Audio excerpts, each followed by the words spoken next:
বন্ধুরা, আমাদের এই ভারতবর্ষের মধ্যে এমন এক জায়গা আছে যেটি কিনা সারা পৃথিবীর মধ্যে কোনোদিনও তৈরি হবে না। বন্ধুরা, আজ আমি আপনাদের এমন এক জায়গাতে নিয়ে যাব যাকে ভারতবর্ষের তথা পৃথিবীর সব থেকে সুন্দর ইমারত বলা হয়, যেটি পৃথিবীর সপ্তম আশ্চর্যের মধ্যে একটি, যেটি একজন স্বামী তার স্ত্রীর প্রতি ভালোবাসার নিদর্শন স্বরূপ তৈরি করে গিয়েছিলেন, যেটি পৃথিবীর সব থেকে দামি এবং সুন্দর ইমারতের মধ্যে একটি, যে ইমারতটিকে পুরো পৃথিবীর মানুষ একবারের জন্য হলেও দেখতে চায়, যাকে আজ পুরো পৃথিবী ভালোবাসার নিদর্শন হিসেবে মনে রাখেন। বন্ধুরা, আজ আমি আপনাদের নিয়ে যাব তাজমহল, তার সাথে বলবো এই তাজমহলের কিছু অজানা কাহিনী। তাই অবশ্যই ভিডিওটি শেষ পর্যন্ত দেখতে থাকুন। আর আপনি এই চ্যানেলে নতুন হলে অবশ্যই চ্যানেলটিকে সাবস্ক্রাইব করে পাশে থাকা বেল আইকনটি অন করে দেবেন। আর ভিডিওটি ভালো লাগলে অবশ্যই লাইক করে দেবেন।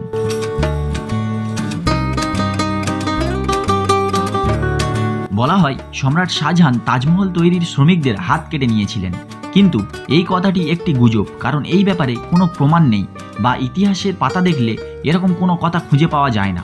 তবে বেশিরভাগ ঐতিহাসিকবিদদের মত অনুযায়ী তাজমহল তৈরির কারিগরদের সম্রাট শাহজাহান তাদের সারা জীবনের পারিশ্রমিক দিয়ে একটি চুক্তি করে নিয়েছিলেন, তারা আর কোনোদিনও এইরকম আর দ্বিতীয় কোনো স্থাপত্য বানাতে পারবেন না। তাজমহলে প্রবেশের মূলত তিনটি গেট আছে, ইস্ট, ওয়েস্ট এবং সাউথ গেট। আমি প্রবেশ করেছি ইস্ট গেট থেকে। এই গেটটিকে মূলত ভিআইপি গেট বলা হয়। মুঘল সময়ে এই গেট দিয়ে সম্রাটদের খাস লোকেরা প্রবেশ করতেন। ইস্ট গেট থেকে প্রবেশ করে আপনাদের সামনে যে লাল রঙের সারি সারি ঘরগুলো পড়বে, মুঘল সময়ে এখানে বসত মিনা বাজার। এই বাজার থেকে মূলত মহিলারা কেনাকাটা করতে পারতেন। এখন থেকে 20 বছর আগে ভারত সরকার এই বাজার বন্ধ করে দেন। মিনা বাজার পেরিয়ে ঠিক একই রকমের সারি সারি যে লাল পাথরের ঘরগুলো দেখতে পাবেন, সম্রাট শাহজাহান তাজমহল তৈরির কারিগরদের বিশ্রামের জন্য এই রকম ঘর তৈরি করে দেন।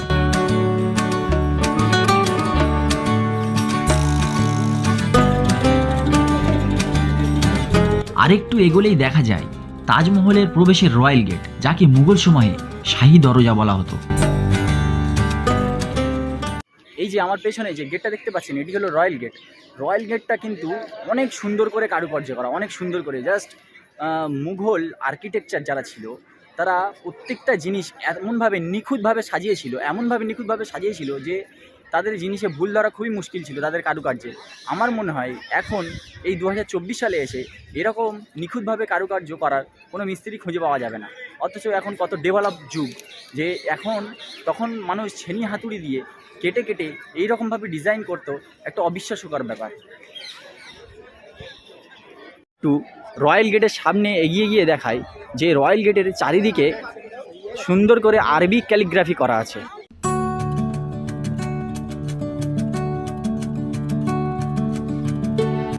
এটি মূলত তাজমহলে প্রবেশের প্রধান ফটক। ভিডিওতে এই গেটটি অনেকটা ছোট মনে হলেও এই গেটটির উচ্চতা 105 ফুট। একবার ধারণা করে দেখুন তো, তাহলে এই গেটটি কতটা উঁচু। এই প্রধান ফটকটি এত সুন্দর করে ডিজাইন করা, যা আপনারা স্বচক্ষে না দেখলে এর সৌন্দর্যতাটা কল্পনা করতে পারবেন না। আর এই প্রবেশদ্বারের চারিদিকে সুন্দর সুন্দর অ্যারাবিক হরফে যে ক্যালিগ্রাফি করা আছে, সেই ক্যালিগ্রাফি করতে সম্রাট শাহজাহান সুদূর ইরান থেকে একজন ক্যালিগ্রাফারকে এনেছিলেন, যার নাম আব্দুল হামিদ।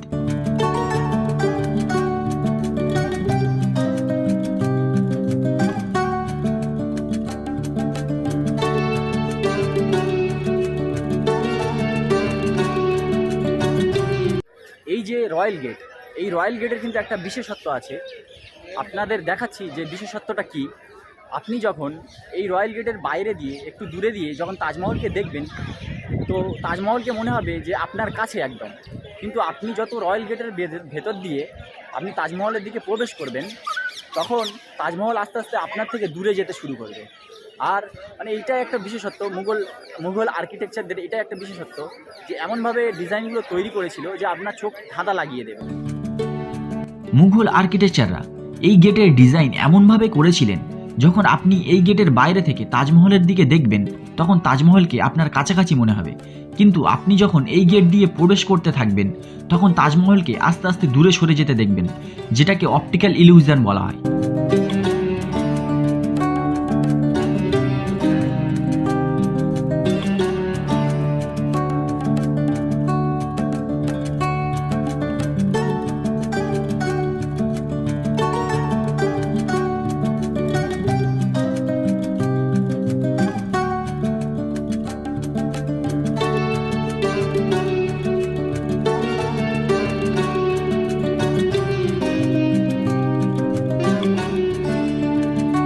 সম্রাট শাহজাহান তার স্ত্রী মুমতাজের স্মৃতির উদ্দেশ্যে 1631 সালে তাজমহলের নির্মাণ কাজের আদেশ দেন। তারপর দীর্ঘ 22 বছর ধরে 20,000 শ্রমিকের অক্লান্ত পরিশ্রমে এই তাজমহলের নির্মাণ কাজ শেষ হয়। এই যে সম্রাট শাহজাহান তার বেগম মুমতাজের জন্য এই যে প্রেমের সমাধি বানিয়ে দিয়েছিলেন, সত্যি কিন্তু অসাধারণ অপরূপ দৃশ্য। যদি আপনারা স্বচক্ষে না দেখেন কোনোদিনও হয়তো এর সুন্দরতা কীরকম যে আপনারা অনুভব করতে পারবেন না। আপনারা অন্তত একবারে আসুন, এসে দেখুন যে সুন্দরতা কীরকম। সত্যি অসাধারণ, অনেক সুন্দর দৃশ্য। আপনারা তাজমহল দেখলেই সত্যি তাজমহলে ভালোবাসা পড়ে যাবে।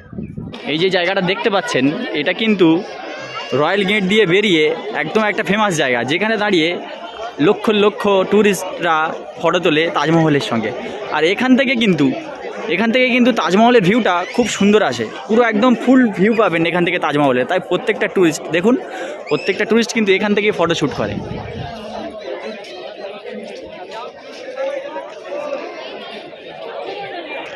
এই রয়্যাল গেট দিয়ে তাজমহলের ভেতরে প্রবেশ করলে আপনার সম্মুখে যেটা প্রথম পড়বে সেটা হলো এই যে ফাউন্টেন বা ফোয়ারা।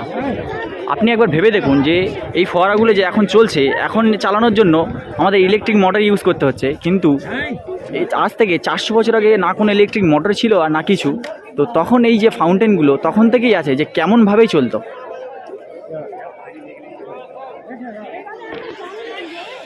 আপনাদের হয়তো অনেকেরই জানা নেই, শাহজাহানের স্ত্রী মুমতাজের 3 বার দাফন করা হয়েছিল।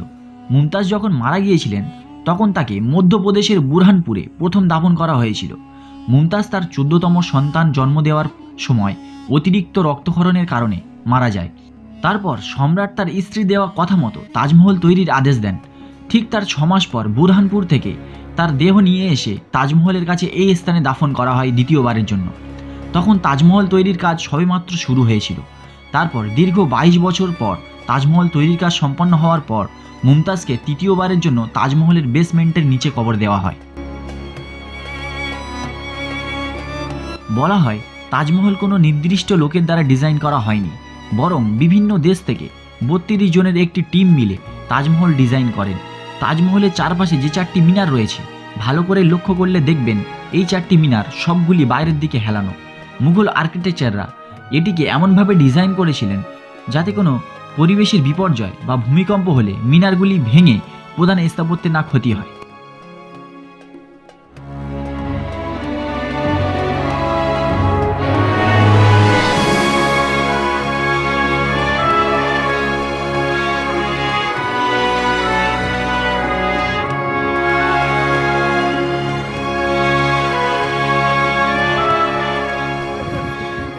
তাজমহলের ঠিক পিছন দিয়ে বয়ে চলেছে কিন্তু যমুনা নদী, এবং আগ্রা ফোর্টের পাশ দিয়েও পেছন দিয়েও বয়ে চলেছে যমুনা নদী।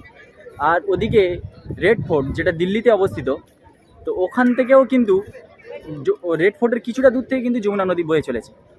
সম্রাট শাহজাহান যেমনভাবে স্থাপত্যগুলো তৈরি করেছিলেন, সব কিন্তু যমুনা নদীর পাড়ে। আমাদের সামনে যমুনা নদী। আর এই যে টিকিটটা, এটা হলো তাজমহলের বেসমেন্টের উপরে, মানে তাজমহলের মেন সৌধের উপরে ওটার টিকিট। তো আপনি যদি কাটেন, এটা 200 টাকা করে পার হেড। আর এমনি যদি আপনি প্রবেশ করতে চান এখানে 50 টাকা। আর যদি আপনি তাজমহলের মেন সৌধের উপরে উঠতে চান তাহলে আরও এক্সট্রা 200 টাকা দিয়ে আপনার টিকিট সংগ্রহ করতে হবে। এই যে সামনে যমুনা নদী।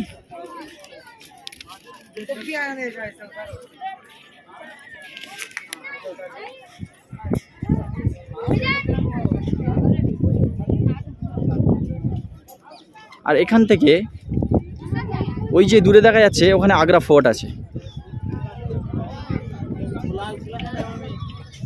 আর যমুনা নদীর ওপারে যে বাগানটি আপনারা দেখতে পাচ্ছেন, ওটার নাম হলো মেহতাব বাগ। এই যে ওখান থেকে নিয়ে এই যে লাল যে জায়গাটা দেখতে পাচ্ছেন, এটা কিন্তু হলো তাজমহলের অরিজিনাল মেন বেসমেন্ট। অনেকেই দাবি করে থাকেন এই যে বেসমেন্টের নিচে তাজমহলের 22টি বন্ধ কামরা রয়েছে। আর এই 22টি কামরা কিন্তু সম্পূর্ণ প্রশাসনের তরফ থেকে বন্ধ রাখা হয়েছে।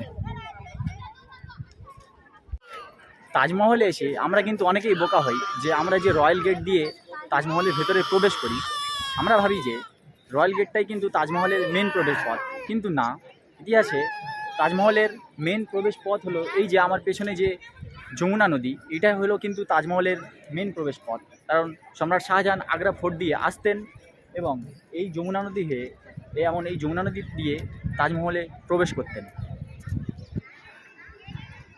মুঘল আর্কিটেকচাররা তাজমহলকে ঠিক এইভাবে ডিজাইন করেছিলেন যে তাজমহল আপনি যেদিক থেকে দেখবেন, ইস্ট ওয়েস্ট সাউথ নর্থ যেদিক থেকে দেখবেন, যে আপনি যদি তাজমহলের চারদিক দিয়ে দেখেন, চারদিক দিয়ে কিন্তু তাজমহলকে একই মনে হবে।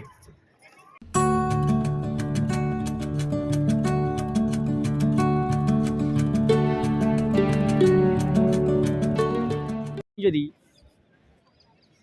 রয়্যাল গেট দিয়ে ঢুকে তাজমহলের ডান দিক ধরেন, তাহলে এই যে ডান দিকে যে স্থাপত্যটা দেখতে পাচ্ছেন, এটা হলো কিন্তু মসজিদ। ঠিক এই রকম একটা স্থাপত্য তাজমহলের ঠিক ওই যে বাম দিকে আছে, ওটা কিন্তু কোনো মসজিদ নয়, ওটা হলো মেহমানখানা। তাজমহলের এই দিকে যে যমুনা নদী, ঠিক ওই যে ওই পারে যেটা দেখতে পাচ্ছেন, ওটা হলো মেহতাব বাগ। তাজমহল ঠিক সম্রাট শাহজাহান এই যে এমন সাদা একটি তাজমহল বানিয়েছেন সাদা মার্বেলের, ঠিক ওই যে মেহতাব বাগে আরও একটি তাজমহল বানাতে চেয়েছিলেন, সেটা হলো কালো রঙের তাজমহল।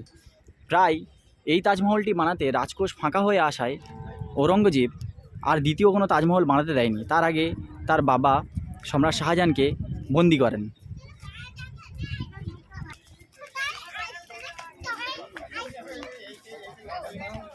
এটা তাজমহলের ডান সাইডে দেখতে মসজিদের মতো সেম হলেও কিন্তু এটা হলো মেহমানখানা।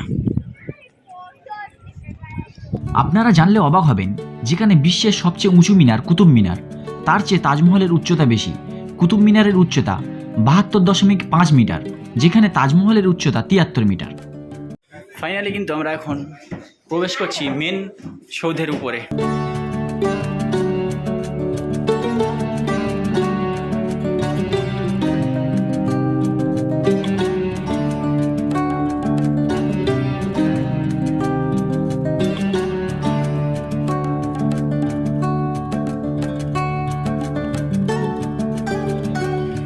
এই সুন্দর স্থাপত্যটি বানানোর জন্য যে সাদা মার্বেল ব্যবহার করা হয়েছে, সেগুলো রাজস্থানের মাকরানা থেকে আনা হয়েছিল, আর লাল বেলে পাথর ফতেপুর সিক্রি থেকে। আর তাজমহলের গায়ে যে সুন্দর সুন্দর বিভিন্ন রঙের ফুলের নকশা দেখে থাকেন, সেগুলো কোনো পেন্টিং নয়, বরং সেগুলো বহুমূল্য পাথর, যেগুলি জেড আর ক্রিস্টাল পাথর চীন থেকে, ল্যাপিস লাজলি আফগানিস্তান থেকে, টার্কুইজ তিব্বত থেকে, জাসপার পাঞ্জাব থেকে, সেফায়ার শ্রীলঙ্কা থেকে এবং কার্নোলিয়ান পাথর আরব থেকে আনা হয়েছিল। সব মিলিয়ে এরকম 28 ধরনের পাথর সাদা মার্বেলের উপর খোদাই করে নিখুঁতভাবে বসানো হয়।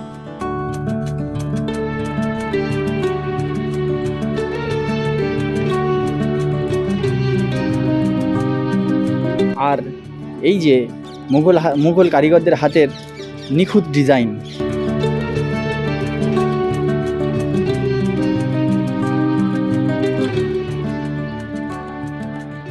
এখন আমি চলে যাব যে তাজমহলের ভেতরে সম্রাট শাহজাহান ও মমতাজের সমাধির কাছে।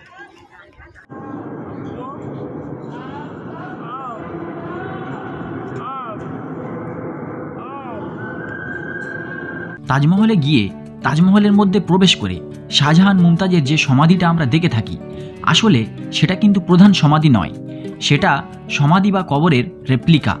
এখন ভিডিওতে যে সমাধি দুটো দেখতে পাচ্ছেন, এই দুটো হলো সম্রাট শাহজাহান ও মুমতাজের প্রধান সমাধি বা কবর, যেটা অবস্থিত তাজমহলের বেসমেন্টের নিচে। তাজমহলের গায়ে যে সাদা মাকরানা মার্বেল ব্যবহার করা হয়েছে, সেগুলি যাচাই বাছাই করার জন্য উজবেকিস্তানের বুখারা থেকে, সাদা পাথরের উপর ক্যালিগ্রাফি করার জন্য ইরান থেকে, আর লাল পাথর বাছাই করার জন্য বালুচিস্তান থেকে কারিগর আনা হয়েছিল। আপনাদেরকে দেখাই যে এই যে 400 বছরের প্রেমের সমাধি কিন্তু আস্তে আস্তে বিলুপ্তর পথে। দেখতে পাবেন যে তাজমহলে ভালো করে লক্ষ্য করলে দেখতে পাবেন যে এখানে অসংখ্য এভাবে চিড় ধরেছে, অসংখ্য। অথচ কোথাও কোথাও থেকে আবার মার্বেলগুলো অথচ খুলে চলে গেছে। যেমন এই জায়গা থেকে কালো মার্বেল ছিল, এখান থেকে খুলে চলে গেছে, নিয়ে গেছে। আর এরকম অসংখ্য চিড় কিন্তু তাজমহলের গায়ে এখন ভর্তি। তাজমহলে এসে তাজমহলকে খুব কাছ থেকে দেখে মনটা অনেকটা খারাপ হয়ে গেল, যেখানে প্রেমের নিদর্শন হিসেবে ধরা হয় তাজমহলকে। তাজমহল দেখতে যাওয়া সকলের কাছেই একটা স্বপ্ন। নিজের কাছের মানুষকে নিয়ে তাজমহলে যাওয়া তার সামনে দাঁড়িয়ে স্মৃতি হিসাবে কিছু ছবি তোলা, কিন্তু সেই স্মৃতির নিদর্শনের গায়ে আজ ধরেছে ফাটলের দাগ। তাহলে কি খুব তাড়াতাড়ি ভেঙে পড়বে এই ভালোবাসার নিদর্শন? তাহলে কি পরবর্তী প্রজন্ম ভুলেই যাবে শাহজাহান মুমতাজের ভালোবাসার কাহিনী? তাজমহলের বেশিরভাগ জায়গাতে ধরেছে ফাটল, আর বেশ কিছু জায়গা থেকে ভেঙে পড়েছে সাদা পাথর। এইসব দেখে আর এসব কথা ভেবে কেমন মনটা খারাপ হয়ে গেল।